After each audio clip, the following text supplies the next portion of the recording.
This is the Maxiao Leadership Podcast. Moi, mes deux parents étaient porteurs du gène de la maladie. Et donc, ils étaient ensemble tous les deux. Donc, moi, j'ai la maladie. Mon frère aussi, il avait la maladie. Et lui, il n'est pas arrivé à la greffe parce qu'il ne s'est pas mis à temps. Donc, c'est une des raisons pour laquelle j'ai un peu mis en place ce projet. Parce que j'ai eu mon frère qui n'est pas arrivé à la greffe. J'ai eu d'autres amis qui ne sont pas arrivés à la greffe. Parce qu'ils avaient vraiment peur de se mettre en attente de greffe. C'est vrai que moi, j'ai revu 3 fois. Je dis tout le temps, j'ai revu 3 fois.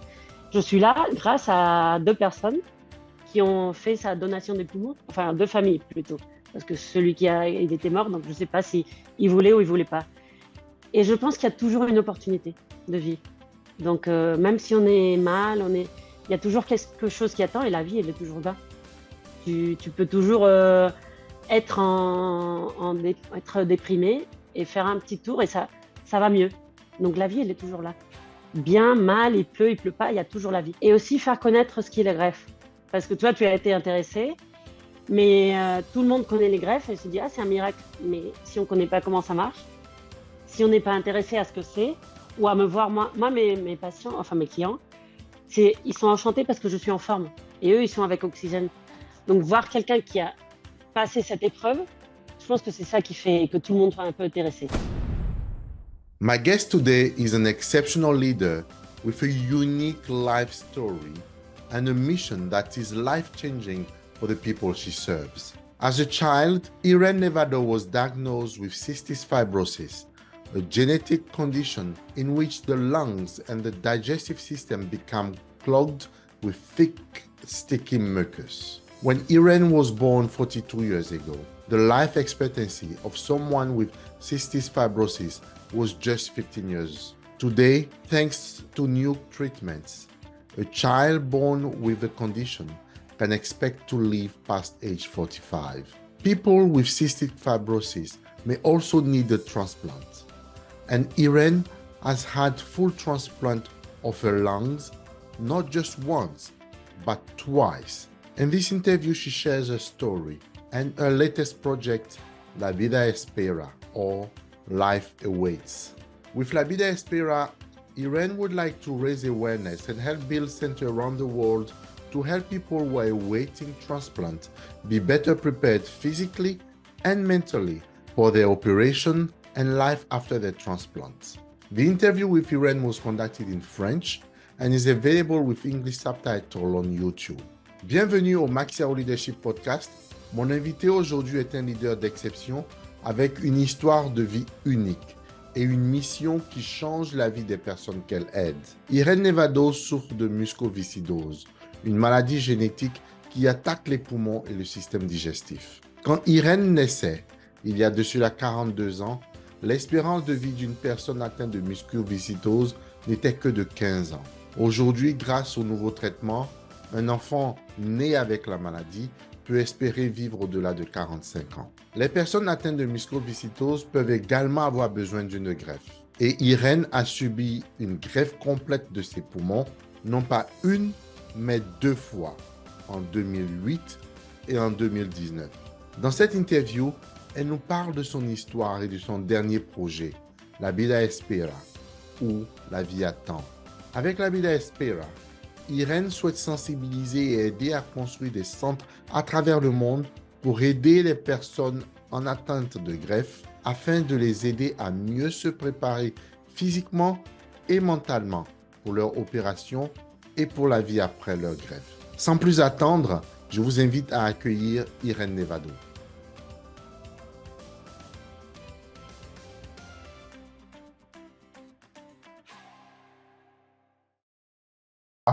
Bonjour Irene. Bonjour. Irene, comme je disais, vraiment, je suis très heureux de vous avoir dans notre podcast aujourd'hui. C'est un podcast à destination des cadres dirigeants d'entreprise sur les thèmes de leadership. Je pense que votre histoire convient tout à fait à ce qu'on partage dans nos émissions. Pourriez-vous vous présenter à nos auditeurs, s'il vous plaît, avant qu'on commence? Oui, je m'appelle Irene Nevado. J'ai fondé le projet qui s'appelle La Vida Espera, La Vie Attend. Et il y a environ 1 an et demi, je suis celle qui a tout fondé, la CEO. Et ben, j'ai fondé ça parce que j'ai été greffée 2 fois des 2 poumons, parce que je suis atteinte de la mucoviscidose. Et ce que je veux faire, c'est que les gens qui sont en attente de greffe aient une qualité de vie beaucoup meilleure de ce qu'ils ont. C'est-à-dire, je suis coach, hein, et ce que je fais, c'est leur raconter un peu tout ce qui leur attend jusqu'au moment de la greffe. Je suis aussi infirmière. Et avec toute cette expertise et mes 2 greffes, ben, j'essaye qu'ils arrivent bien à la greffe, en forme mentale et physique surtout. Mental et physique. Et pour ceux de nos auditeurs qui ne connaîtraient pas la maladie, pourriez-vous nous dire un peu plus sur la mucoviscidose? Oui, alors je sais qu'en France, les gens ils connaissent parce qu'il y a eu l'association Grégory Le Marchal et ça se connaît beaucoup plus que dans le reste du monde. C'est une maladie qui atteint surtout les poumons et toutes les glandes. Bon, c'est surtout les poumons et le pancréas. On va dire comme ça va être plus facile. Et ce qui fait, c'est qu'à la moitié de la vie environ, les poumons ils commencent à se rétrécir, disons, parce qu'il y a beaucoup de mucus. Et à la fin, on doit être greffé des poumons. Maintenant, il y a une autre médication qui va super bien. Ça fait 2 ans qu'il est là, le Kaftrio, que tous ceux qui la prennent vont beaucoup mieux, mais elle n'arrive pas à tout le monde encore. Et sinon, il y avait que comme solution se faire greffer, se faire transplanter des poumons. Donc moi, je me suis fait greffer 2 fois. Et là, je vis une vie totalement normale. À vrai dire, rien à voir avec ce que j'avais avant, parce que la maladie, ce qu'elle fait, c'est qu'on tousse beaucoup, on ne peut pas faire de sport parce qu'on est fatigué. Notre capacité pulmonaire, elle est très réduite. Donc moi, j'étais sous oxygène pendant 24 heures. Et toutes les gens qui sont en attente de greffe portent l'oxygène toute la journée. Donc c'est vraiment dur à vivre. Rendre avec, je peux imaginer. Et c'est depuis quand que vous avez la maladie? Pourriez-vous nous raconter votre enfance? Comment est-ce que ça Mm. se, comment ça Bah, se... c'est une maladie génétique. Donc, moi, mes 2 parents étaient porteurs du gène de la maladie. Et donc, ils étaient ensemble tous les deux. Donc, moi, j'ai la maladie. Mon frère aussi, il avait la maladie. Et lui, il n'est pas arrivé à la greffe parce qu'il ne s'est pas mis à temps. Donc, c'est une des raisons pour laquelle j'ai un peu mis en place ce projet. Parce que j'ai eu mon frère qui n'est pas arrivé à la greffe. J'ai eu d'autres amis qui ne sont pas arrivés à la greffe parce qu'ils avaient vraiment peur de se mettre en attente de greffe. Parce que l'attente de greffe est très dure parce que tu dois rester chez toi à 2 heures de l'hôpital et tu ne peux pas aller plus loin. Donc, c'est assez compliqué. La maladie, ben, quand j'étais petite, j'étais assez bien jusqu'à l'adolescence. Là, j'ai commencé à pas plus sortir. Ben, c'était l'époque où les gens fumaient dans les bars. Donc, c'était pas très agréable pour nous. L'idée, c'est ce que je dis tout ça, c'est comme si tu étais sous l'eau tout le temps et il y avait une vague qui te prenait et tu n'arrivais pas à sortir de l'eau. Donc, pour l'expliquer à les gens qui sont bien, qui sont en forme, nous, on est tout le temps comme un petit poisson qui n'arrive pas à respirer. C'est un peu ça l'idée, pour se faire une idée de ce que c'est la maladie. Et vous avez reçu une greffe des poumons, euh, non pas une fois, mais 2 fois. Pouvez-vous nous dire, expliquer pourquoi? Donc, je comprends bien la maladie, à son développement, il faut une greffe. Et c'est uniquement la seule solution? Bah, pour l'instant, maintenant, il y a un médicament, c'est le Kaftrio, il y a 2 ans qui a commencé à marcher. Donc, ce qu'il fait, c'est qu'il corrige notre mutation. Mais si il y a des gens qui ont une autre mutation, qui le médicament ne peut pas être donné. Et moi, j'ai été greffée la première fois pour la maladie et la deuxième fois parce que toutes les transplantations peuvent avoir un rejet parce que c'est un organe qui n'est pas à nous. Donc, à la fin, en fin de compte, ben, les rejets les gens qui ont été greffés des reins, c'est souvent, ils sont greffés 2 fois, 3 fois. Mais les poumons, c'est vrai que c'est pas très normal d'être greffé 2 fois parce que c'est une opération très compliquée vraiment. Mais bon, moi, j'ai eu un rejet chronique au bout de 7 ans et j'ai eu la chance de recevoir une deuxième greffe parce que j'étais en bonne santé. Donc, ça ne se fait pas à tout le monde. Ça dépend de l'état de santé qu'on a. Donc, c'est pour ça que j'ai reçu la deuxième greffe. Et comment s'est passée l'attente? Bah, en total, j'ai été 4 ans d'attente dans ma vie. Donc, c'est vrai que la deuxième attente, je me suis beaucoup mieux préparée parce que j'ai fait du sport, j'avais une kiné qui m'aidait, j'avais une coach. Et comme je savais où j'allais, disons, à ce que était l'opération, je savais qu'il fallait que je sois en forme. Donc, j'y allais 2 fois par semaine faire du sport entre guillemets, parce que j'étais en 13% de capacité pulmonaire. Donc, du sport, j'ai essayé de bouger. Et l'attente, elle a été très longue quand même. 2 ans. Ce qui est très difficile de l'attente, c'est ce que je dis à mes patients, c'est ne pas savoir quand on va être appelé. C'est-à-dire, nous, on est en attente de greffe, mais c'est pas comme n'importe quelle opération, tel jour à telle heure. Ça dépend de que quelqu'un meure et il y ait des poumons pour toi. Donc, c'est ça qui est très difficile. C'est ne pas savoir la date. Et comment s'est passé l'appel, quand vous avez reçu l'appel de la greffe? Bah, comme c'était la deuxième fois, on sait un peu ce que c'est. Mais j'ai été appelée 3 fois avant que ce soit la bonne. Parce que c'est aussi un peu difficile à expliquer. La première fois que j'ai reçu l'appel, je suis allée à l'hôpital. Et tu arrives là-bas et ils te disent, non, mais t'es en deuxième, t'es la deuxième. J'étais là, c'est quoi la deuxième? Bah, ce qu'ils font, des fois, et c'est bien fait en Espagne, je pense que c'est partout pareil, il y a une personne qui est la première qui va être greffée, mais si les poumons lui conviennent pas, sont pas bien pour ce jour, si lui, ce jour, je sais pas, il a de la fièvre ou quelque chose, tu es comme en deuxième, tu es juste en liste d'attente, et s'il va pas, c'est pour toi. Donc la première fois, ça a été ça. Donc tu vas à l'hôpital, tu reviens sans greffe, tu es là, bon, bah d'accord. La deuxième fois, j'ai été appelée, mais les poumons, ils étaient pas bien. Donc j'étais 2 heures là-bas et finalement, ils ont mis les poumons et tout. Et il y avait quelque chose qui marchait pas bien. Donc on va pas te mettre des poumons qui sont pas bien. Et la troisième fois, j'ai été appelée et j'étais en pleine salle bon, avec le chirurgien. Et il m'a dit, bon, ben oui, mais tout va bien. Mais, alors j'étais là, bon, ben déjà, c'est la troisième fois. Et il me dit, il y a eu un petit problème. Donc on peut te greffer le poumon droit complètement. Donc il y a 3 alvéoles, donc parfait. Mais le gauche, il a été, quand on a sorti le cœur du donneur, il y a un petit problème dans l'alvéole d'en bas. J'ai dit, ah, bon, d'accord. Il m'a dit, non, non, il n'y a pas de problème, mais j'ai mon poumon droit qui est complet et le gauche, j'ai juste la partie d'en haut. Ben, en ce moment, il m'a fait choisir. J'étais là, mais moi, je ne suis pas chirurgienne, je suis infirmière. Mais bon, il m'a fait un peu choisir pour que je n'ai pas peur à l'opération. Et donc, j'ai dit oui, évidemment, je n'allais pas encore attendre 2 ans et demi. Et tout a très bien marché. Et ben, ça fait presque 4 ans que je suis là super bien. Donc, voilà. D'accord. Et vous avez décidé de faire partager votre expérience et aider les personnes en attente de greffe. Pouvez-vous nous en dire un peu plus? Bah, c'est à ce que je me dédie maintenant. Bah, le temps d'attente de greffe te fait beaucoup réfléchir. Tu as assez de temps à réfléchir. Et je me suis dit, comme il y a des choses qui sont pas bien, la greffe, la chirurgie en Espagne, on est numéro 1 du monde, on est top. Mais le médecin, moi, je dis encore, en tant qu'infirmière, c'est vrai que le médecin, il te dit, va chez toi, ne fais rien. Donc, tu dis, ne fais rien pendant 2 ans et demi. Tu commences à penser, penser, penser. Tu penses que tu vas pas être bien. Et en même temps, j'ai pensé, je me suis dit, moi, j'ai fait du sport, j'ai fait de la kiné, et ça a très bien marché pour après la greffe. Donc, je me suis dit, il faut que je mette ça en marche pour que les gens qui sont en attente de greffe puissent être bien dirigés à la greffe. Ce matin, j'étais avec la sœur d'une de mes patientes, pardon, et elle a voulu faire une session avec moi parce qu'elle avait plein de questions qu'elle voulait pas faire à sa sœur, parce qu'elle a peur et elle se dit, ma sœur, elle va avoir peur, donc je te fais les questions à toi. Donc, c'est un peu le patient expert, expertise, c'est un peu ce que je fais. Mais en même temps, je coach les gens pour qu'ils arrivent très bien à la greffe, mais surtout qu'ils n'aient pas peur d'arriver à la greffe. Parce que ce qui est dur, c'est la peur qu'on a d'arriver. C'est ça qui est très difficile. Et elle vient d'où cette peur Voilà. Bah, je pense que c'est la peur à la mort. C'est c'est- c'est très. Moi, j'ai pas eu peur. C'est mon caractère. Mon cousin, il me dit tout le temps, tu as eu le caractère pareil depuis que tu avais 2 ans. C'est vrai que je suis un peu comme ça.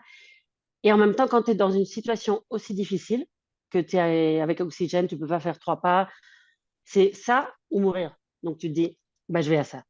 Tu perds ta peur. Mais la peur c'est surtout l'opération, d'arriver au quirophano, je ne sais pas comment on dit en français. Bon, À la salle la salle d'opération, d'opération. à la salle d'opération et de rester là-bas. Je pense que c'est ça la peur. Parce qu'on n'est jamais, on pense jamais à ça. On a la chance de jamais penser à ça. Mais c'est vrai que le moment, tout le monde a vu les films avec la lumière et tout, et on pense que ça va être comme ça. Mais réellement, tu arrives là-bas et on t'endort. Donc tu sens plus rien. Donc c'est ce que j'essaye d'expliquer à tout le monde.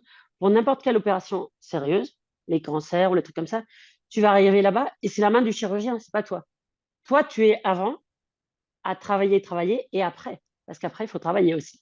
Donc c'est un peu ça ce que je veux faire comprendre aux gens. Et c'est un peu l'idée que j'ai qu'il faut mettre en place avec les hôpitaux, avec tout le monde. J'essaye de transmettre ce qu'il faut faire, quoi. Et la peur de la mort. Et pourtant, c'est l'une des choses, je pense, la seule pour laquelle on peut avoir la certitude, c'est on va tous mourir un jour et pourtant on a peur. Mm. Oui, mais moi, je vois les gens qui se mettent dans cette situation, surtout les familles. Parce que je pense réellement que c'est beaucoup plus difficile à la famille qu'à nous. Réellement. Parce que l'opération, elle dure 10 heures, 12 heures. Pendant 10 heures, tu ne sais pas ce qui se passe dans la salle. Tu sais, ils sortent une fois. D'accord, on a mis le premier poumon. Mais c'est tout. Donc, nous, on s'endort. Moi, je me rappelle de la première greffe, j'ai comme des flashs. Je suis sûre que j'ai pas ouvert les yeux, mais un peu, je, me- je me suis réveillée et j'ai vu quelque chose de rouge. Sûrement, ils ont mis plus d'anesthésie, je dormais, c'est tout. Mais la peur à la mort, je l'ai eue une fois que j'ai eu une grippe avant la greffe et je ne pouvais pas respirer. Et c'est vraiment te dire, je ne vais plus être là demain. Moi, je trouve que c'est ça la peur à la mort. Et si tu n'as pas eu de maladie, pas de maladie sûrement, de choses difficiles dans ta vie, parce que je ne pense pas que ce soit seulement la maladie, sinon des choses de travail très difficiles ou des trucs comme ça, c'est ce qui font peur réellement. Et je pense que moi, j'ai tourné, je me suis dit, qu'est-ce qui vaut la peine, la vie? Parce qu'on va tous mourir, c'est ce que tu as dit, on va tous mourir.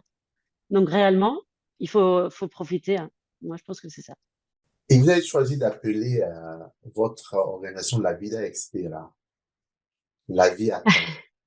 Pourquoi la vie attend? Parce que, bah, écoutez, je vais vous dire ça, je faisais des études de commerce à SAV et on avait des menteurs et il y a une fille qui m'a dit, je ne savais pas le nom, et elle m'a dit, la vie attend, enfin, la vida espera. Je dis, bah, c'est réellement ça. Parce que c'est vrai que moi, j'ai revu 3 fois. Je dis tout le temps, j'ai revu 3. Je suis là grâce à 2 personnes qui ont fait sa donation des poumons, enfin 2 familles plutôt, parce que il était mort, donc je ne sais pas si il voulait ou il voulait pas. Et je pense qu'il y a toujours une opportunité de vie. Donc même si on est mal, il y a toujours quelque chose qui attend et la vie, elle est toujours là. Tu peux toujours être déprimé et faire un petit tour et ça va mieux. Donc la vie, elle est toujours là. Bien, mal, il pleut pas, il y a toujours la vie. Donc c'est un peu ça mon idée. Ah, ok. Donc, il y a toujours de l'espoir. Il faut Mm. saisir l'opportunité, en fait. Voilà. La vie, elle est là. Et il faut choisir De de, continuer à vivre. Moi, on a un groupe d'amis avec de la mucoviscidose, on est 4 amis. On s'appelle les filles qui, qui sont ravies de vivre. Je vais faire la traduction, las disfrutonas en espagnol. Et c'est vrai que chacune d'entre nous a une histoire de vie et on essaye de voir ce qui est bien dans la vie. Je dis pas qu'on ait des moments de tristesse, bah, comme tout le monde, mais bon, euh, on est là. C'est ça, c'est savoir qu'on est là encore. Donc, ce qui nous fait voir, moi, ça me fait voir la vie d'une manière. C'est vrai que moi, et comme pour beaucoup, on a découvert la musculation à travers Grégory Le Marchal. Et cette force de vivre qu'il avait jusqu'aujourd'hui, juste à évoquer son nom, Mm. ça me remplit plein d'émotions. Est-ce qu'il y a quelque chose de particulier dans cette période où on sait on est plus proche, où on a plus de risques de perdre la vie qui lui redonne peut-être un goût différent à la vie? Oui, je pense que oui, parce que nous, on avait un médecin à Majorque qui nous disait à une copine à moi tout le temps, et arrêtez un peu. Re- Et je pense on a le sentiment que peut-être on va pas être là dans 3 jours. Et même si on est bien, hein, parce que là, moi, je suis super bien, mais on est tout le temps en train de faire des choses. Et moi, c'est un peu mes parents qui m'ont inculqué de bien voyager, de voyager dans le monde, parce que l'espérance de vie était à 15 ans quand moi, je suis née. Maintenant, elle est à 50. Donc, tu te dis, et donc, je pense qu'on a ça dans notre tête et on veut faire des choses. Parce que Grégory Le Marchal, moi, je l'ai vu après, j'ai connu après l'histoire. Et en Espagne, tu n'as personne qui soit dans un concours à chanter comme lui. Et c'est vraiment magnifique. Donc, je pense qu'on transmet un peu l'espoir de vivre, mais parce que nous, on le vit comme ça. C'est pas qu'on veut c'est que moi, je le vis comme ça. Là, j'ai été à Lanzarote la semaine dernière. Je travaille online. Mais si je peux faire un voyage, je le fais. Donc, c'est un peu essayer d'aider, mais aussi de vivre. Donc, c'est un peu ça. Ça doit être un peu ça. La plupart des personnes qui écoutent ce podcast, c'est des cadres d'entreprise et c'est un podcast sur le leadership. Et à travers votre expérience et ce que vous essayez de faire avec votre fondation, quelle est votre définition du leadership et en quoi est-ce que c'est important pour vos activités?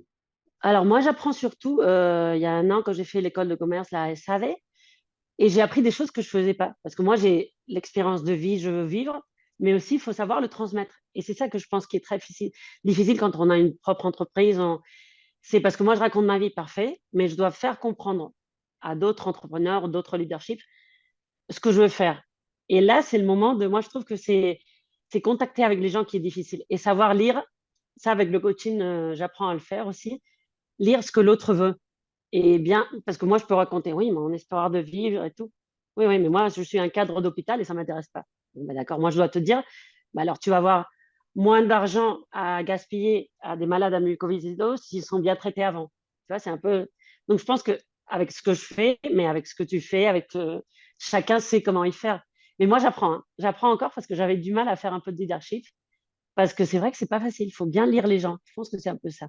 Bien lire les gens pour pouvoir passer le message et Et communiquer la savoir leçon. ce dont ils ont besoin. C'est ça qui me fait apprendre. C'est il faut écouter pour savoir si tu as une entreprise de, je sais pas, un grand hôpital, il va me dire oui, mais toi, c'est un outil qui ne nous sert à rien. Je dis bon, ben, d'accord, mais si ta greffe elle va être moins chère, je te sers. Donc, j'essaye d'apprendre à ça. Mais c'est pas facile, hein. C'est vrai que c'est intéressant. Moi, je trouve ça très intéressant.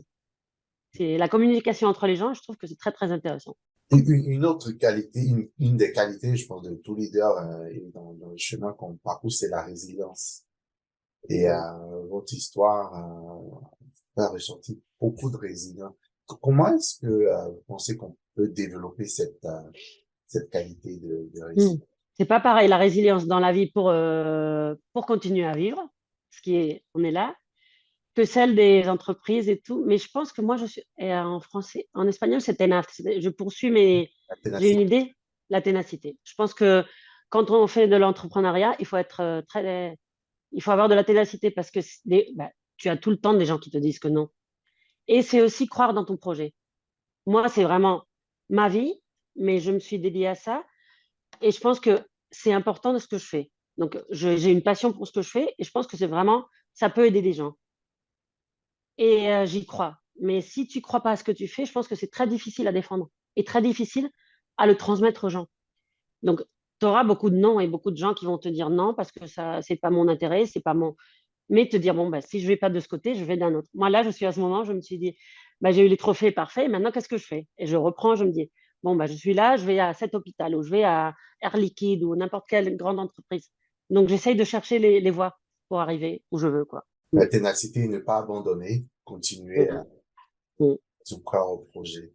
Euh, mm. Comment est-ce qu'on pourrait vous aider, les personnes qui vous écoutent, si quelqu'un veut pas participer au projet, comment est-ce qu'on peut faire partie de Bah, cette... vraiment, ce que je pense qui serait le plus utile, c'est me faire connaître, évidemment. De la connaissance avec tout le monde, c'est tu arrives à la fin avec quelqu'un qui est intéressé par le projet. Mon idée à long chemin, je pense que ce serait faire une fondation, parce que je pense que c'est le plus utile dans mon cas, et peut-être me faire patrociner par des grandes entreprises, parce que je me dis, écoute, s'il y a une grande entreprise d'oxygène ou quelque chose comme ça qui veut aider les gens qui sont en attente de greffe, bah, c'est la relation qu'il y a. Donc, je pense que ça serait la meilleure manière de me faire connaître. Je pense que oui. Et même, et aussi faire connaître ce qu'est la greffe. Parce que toi, tu as été intéressé, mais tout le monde connaît les greffes et se dit, ah, c'est un miracle. Mais si on ne connaît pas comment ça marche, si on n'est pas intéressé à ce que c'est, ou à me voir, moi mes patients, enfin mes clients, ils sont enchantés parce que je suis en forme. Et eux, ils sont avec oxygène. Donc, voir quelqu'un qui a passé cette épreuve, je pense que c'est ça qui fait que tout le monde soit un peu intéressé. Donc, c'est me faire connaître. Je pense que oui. Connaître, partager l'histoire. Et, Oui. Et des partenariats, parce que ça, c'est vrai que c'était très intéressant. Mm. euh, une des questions que j'aime à poser dans les podcasts, c'est tourner un peu je dirais le Mhm. micro et dire quelle est la question à travers toutes les interviews auxquelles tu peux participer ou les questions que j'ai posées jusqu'à présent. Quelle est la question que tu aurais aimé que je te pose? Ah, c'est une bonne question. Quelle est la question que tu aurais? Ah là là. Bah, tu m'as fait la question clé de pourquoi j'avais entrepris. Ça, c'est vrai.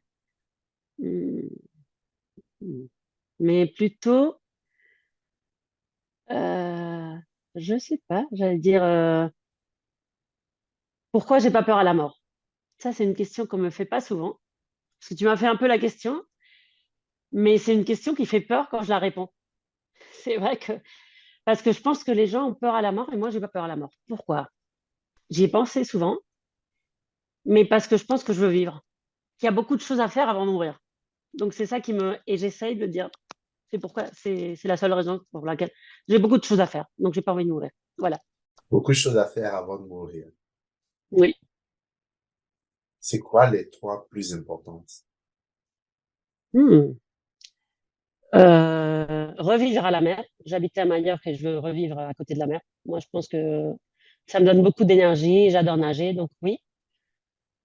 Peut-être avoir, je sais pas si dire une famille, parce que je suis bien maintenant. Donc, mais peut-être quelqu'un de proche avec qui je sois bien. Je sais pas. Là, c'est un peu. Et continuer à voyager. Je pense que c'est très important de voyager, de voir du monde différent, d'apprendre. Et apprendre. Ça, je le fais. Mais c'est vrai que apprendre, bah, cette interview, connaître des gens différents, moi, ça m'apporte beaucoup. Connaître les gens, moi, c'est ma façon d'être et je trouve, même dans les avions, je regarde beaucoup les gens, observer. Et je pense qu'on apprend beaucoup à observer les gens. Parce qu'on est tous interconnectés et maintenant, avec le Covid, on est tous un peu à part, mais quand on revient à reparler, avoir une bonne interview comme avec toi, on se dit, on a beaucoup plus de choses en commun qu'on croit. Même si on est très différents, mais ça apporte beaucoup, je trouve.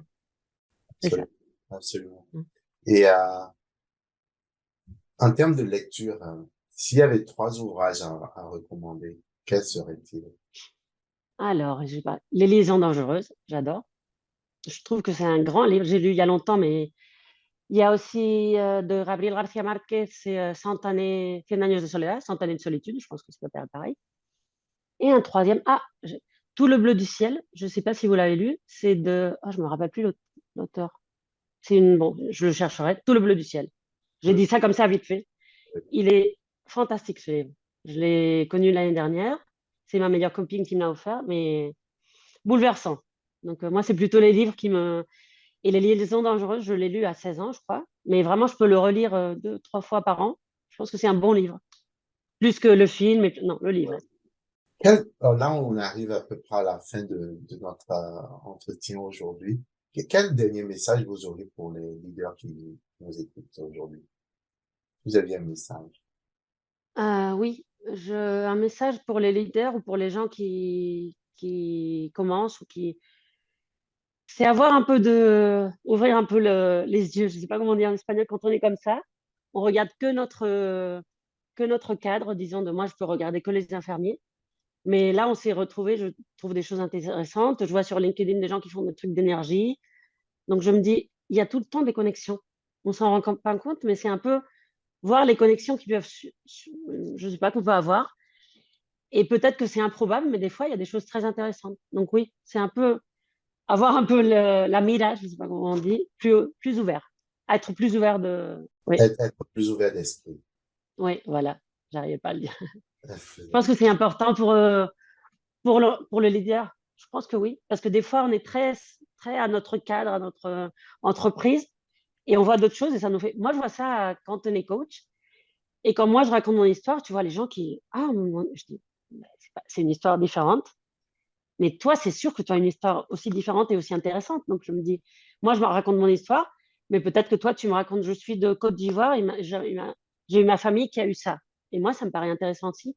Donc, oui, être plus ouvert d'esprit. Je pense que c'est intéressant. Absolument.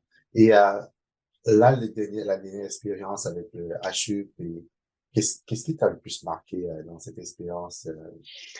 Ah ben, avec Ashop, le gala qu'on a eu à Paris, c'était super bien organisé. J'ai trouvé ça. C'était comme le gala des Oscars, moi je dis tout le temps ça. Et c'est vrai qu'on était tous handicapés et tu te dis, mais il y a beaucoup de gens qui font beaucoup de choses. C'est-à-dire, c'est ce que disait Dora, une des filles qui a gagné. On se dit, ben, on a une qualité, c'est on a une ténacité, c'est ce qu'on disait tout à l'heure. Et il y a des projets, mais vraiment invraisemblables. Et tu te dis, il y avait Jason qui a gagné un projet, il est en fauteuil roulant et tout. Il a inventé un petit truc pour bouger le fauteuil roulant. Mais tu te dis, comment il a fait ça? Donc, c'est vraiment, je pense que comme on a des difficultés dans la vie, on essaye de passer par devant. Mais c'est ce que fait tout le monde, sauf que nous, on le fait, on y tient à cœur. Donc, on y va et puis on ne voit pas ce qu'il y a aux alentours. On se dit, écoute, faut y aller. Et on voit ce qui est essentiel dans la vie. C'est ça qui est très important. Je pense que c'est ça. Absolument. Et je pense que c'est aussi de, comme tu disais tout à l'heure, avoir l'ouverture d'esprit, se projeter et puis aussi voir, se mettre à la place des autres et puis imaginer comment est-ce que elle a l'expérience. Je pense que c'est valable pour toutes les entreprises.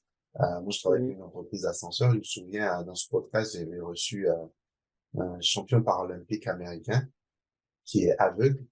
Et après l'entretien, il m'a demandé, j'utilise souvent vos appareils et j'aimerais bien partager mon expérience d'utilisateur aveugle. Et donc, on a eu l'occasion d'organiser avec l'entreprise une session de travail où il a partagé son expérience de tous les jours en utilisant les ascenseurs. Et c'était très enrichissant et je pense que c'est quelque chose. Et il vous a pas dit s'il y avait parce que je sais pas s'il y a le braille dans Oui, braille. oui, oui.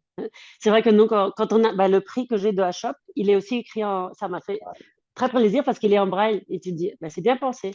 Et il y a eu Sid aussi qui a gagné entrepreneur de l'année et il est sourd-muet.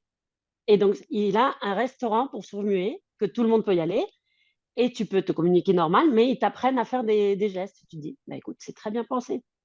Donc, je pense que bon, je vais dire ça comme ça en généralisant, mais quand les personnes qui n'ont pas d'handicap voient nous qui avons des handicaps, ça vous fait réfléchir. Je dis ça en général. Et ça vous relaxe et tu te dis, moi aussi, je peux avoir des choses et c'est pas grave. Donc, c'est un peu se dire, on est tous différents, c'est pas grave. Donc, je pense que c'est un peu ça. Pour conclure et continuer, si on veut te retrouver sur le net, où est-ce qu'on peut aller? Comment est-ce qu'on peut te retrouver pour suivre cette conversation? Ma web, elle est en train de se faire, donc, mais ça va être lavidaspera.com, mais elle est presque, je pense. Le mois prochain, je pense que je l'aurai. Et sinon, sur Instagram, c'est plus facile. Et sur LinkedIn aussi. Alors, sur Instagram, c'est lavida.espera, lavida.espera. Et sur LinkedIn, c'est Irène Nevado. C'est facile. Et sur Twitter, oui, mais je ne l'utilise pas beaucoup. Mais sinon, c'est @lavidaespera1. Mais Twitter, on ne va pas dire parce qu'on ne sait pas trop ce que ça va devenir. Donc, on n'est pas trop sûr, non? Je ne sais pas. En tout cas, vraiment, merci beaucoup Irène pour cet entretien. C'est très enrichissant. En tout cas, bonne chance pour toutes les initiatives et tout le programme sur lequel tu travailles. Et ça va toujours derrière toi et pour t'accompagner. Merci beaucoup. C'était très, très intéressant aussi. Donc, enchanté. This was the Maxiao Leadership Podcast. Thank you for joining us. To listen to future episodes, you can subscribe on Apple Podcasts, Spotify, YouTube, or wherever you listen to your favorite shows. Until next time, keep being the leader everybody trusts and respects.